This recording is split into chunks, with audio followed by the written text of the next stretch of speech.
የፈለግነው ነገር የምንጸልይበት ነገር ወደ እግዚአብሔር የምንቀርብበት ነገር ለማን ክብር? ወደ አንደኛ ሳሙኤል ምዕራፍ 1 ልውሰዳችሁ። አንድ ሕልቃና የተባለ ሁለት ሚስቶች ያሉት የአንዷ ስም ፍናና የሁለተኛይቱ ሐና የተባለ ሰው ነበረ ይላል። ፍናናም ብዙ ልጆች ነበሯት፣ ሐና ግን ልጅ አልነበራትም። እግዚአብሔር ማኅፀኗን ዘግቶ ነበረና በየዓመቱ ወደ ሴሎ ምስጋናን ለማቅረብ በሚሄዱበት ሰዓት ፍናና ለልጆቿ ስጦታን ሰጥታቸው ይሄዳሉ። ሐና ግን ልጅ የላትም። ጣውንቷ ታበሳጫት ነበረ፣ ታስመራት ነበረ።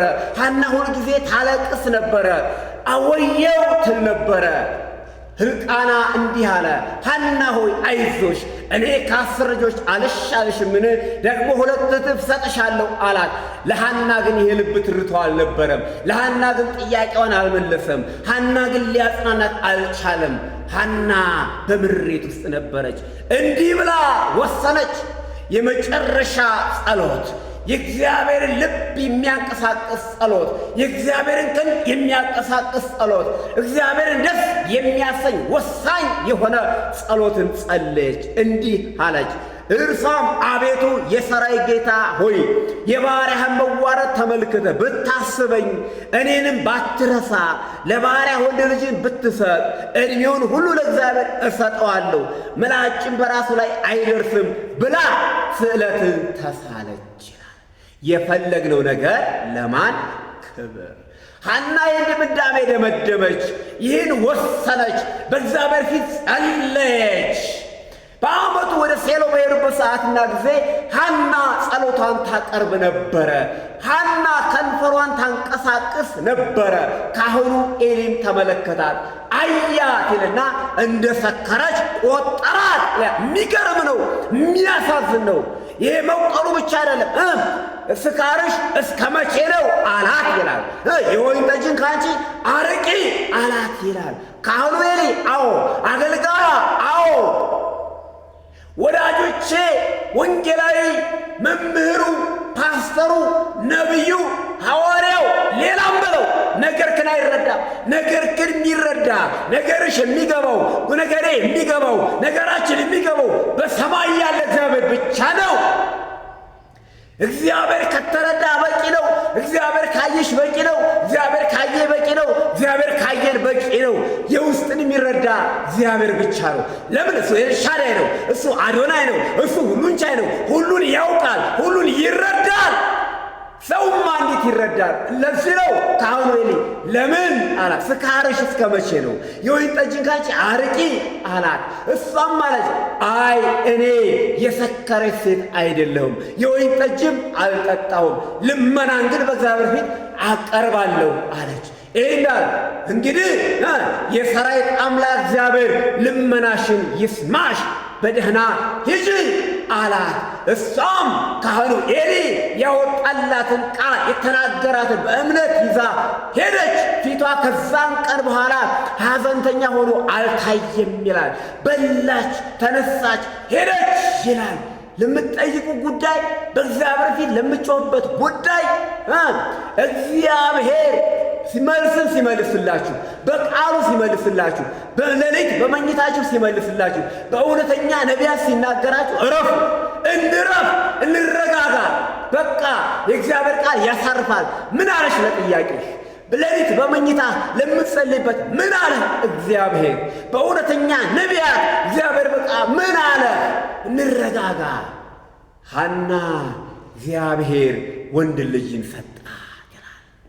እግዚአብሔር ወንድ ልጅን አስረከባት ይላል። ከእግዚአብሔር ለምኜዋለሁና ስትል ስሙን ሳሙኤል ብላ ጠራችው።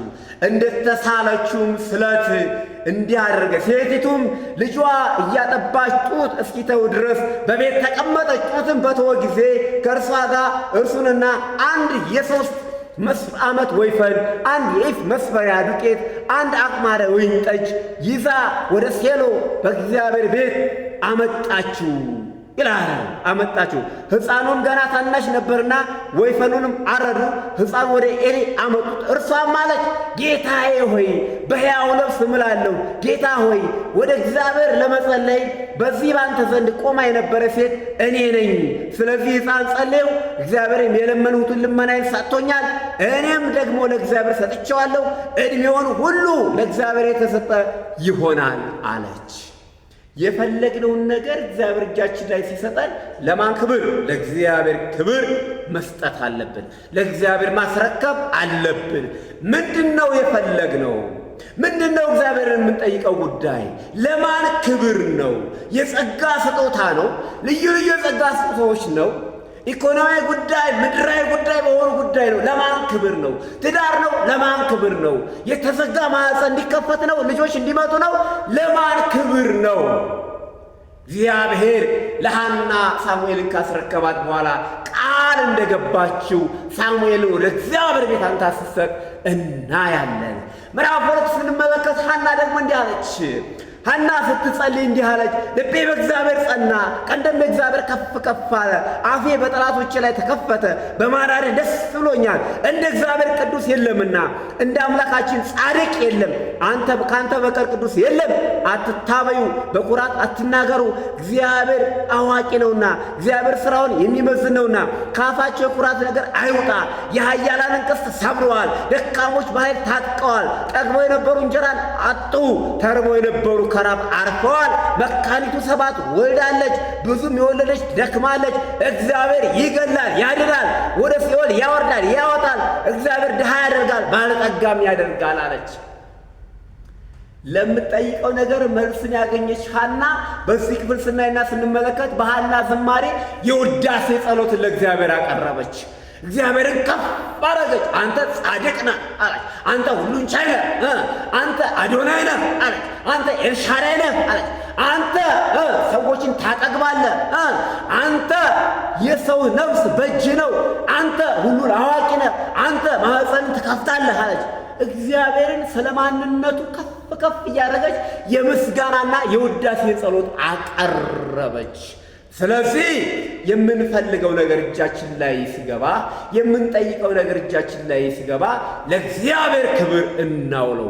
ስለ እግዚአብሔር ይህን ያደረገውን እግዚአብሔርን ስለ ማንነቱ ከፍ ከፍ እናድርገው፣ እናወድሰው። የእግዚአብሔር ጸጋና ሰላም ይብዛላቸው። አሜን።